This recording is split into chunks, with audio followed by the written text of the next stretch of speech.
So, kamusta na mga idol? Guys, Soto update tayo ngayon at nakakalungkot dahil hindi pa rin po natin napanood maglaro ang ating pambato na si Kai Sotto sa naging laban nga po laro ng Yokohama. So, ayon na rin po sa ating mga pinagkakatiwala mga sources, by Tuesday next week po, doon pa lamang po magsisimula ang practice po ng ating pambato na si Kai Sotto. So, bakit hindi pa po pinaglaro si Kai Sotto kahit kararating niya pa lang, no? Or para masubukan? Well guys, wala pa pong chemistry at unfamiliarity pa rin sa loob ang problema kahit nandyan na si Kai Sotto. So, sa magiging practice nga po ng Yokohama kasama ang ating pambato na si Kai Sotto, doon pa lang po magkakaroon ng chemistry at familiarity sa mga player. Hindi naman pwede kasi yung kakarating lamang ni Kai Sotto ay pasok agad sa first 5. Syempre may mga priority din itong Yokohama na mga player na pinapalaro nila, no, especially sa first 5. Pero so far so good, maganda at 100%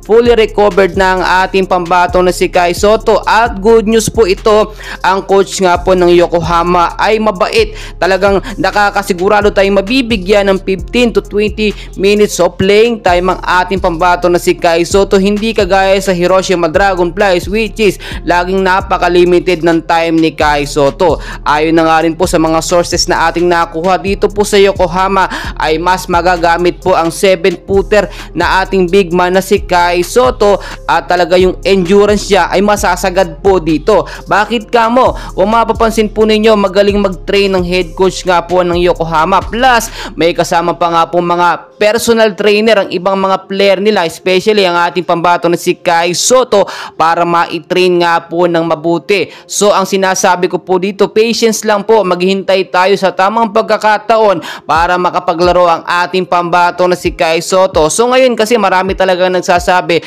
at yung iba is todo dinadown at binabas si Kai Sotto na walang pag-asa. Well guys, bata pa naman po ang ating pambato na si Kai Sotto at siya lamang ang may pag-asa talaga at malaki ang potensyal na makuha po sa NBA. Bukod po kasi sa height niya, madali po at mabilis siyang turuan, mabilis din sumunod sa mga itinuturo ng mga coach. Nasa coach na lang po yan at nasa mga team na mag-train dito sa ating pambato na si Kai Sotto. Basta maturuan ng maayos at maigay ditong si Kai Sotto sa kanyang mga dapat gawin ay walang imposible kay Kai. May mga very expected nga po siya na ginagawa na hindi natin. Yan nga po yung sinasabi nating smart IQ ni Kai Sotto sa basketball, which is wala po sa ibang mga player. So maghintay-hintay lamang po tayo by next week, no, maraming kaganapan na manggagaling mismo sa Yokohama. So ngayon talaga tignan nyo at talagang bisitahin natin yung mismong homepage or page nga po ng Yokohama, which is marami ding mga supporters.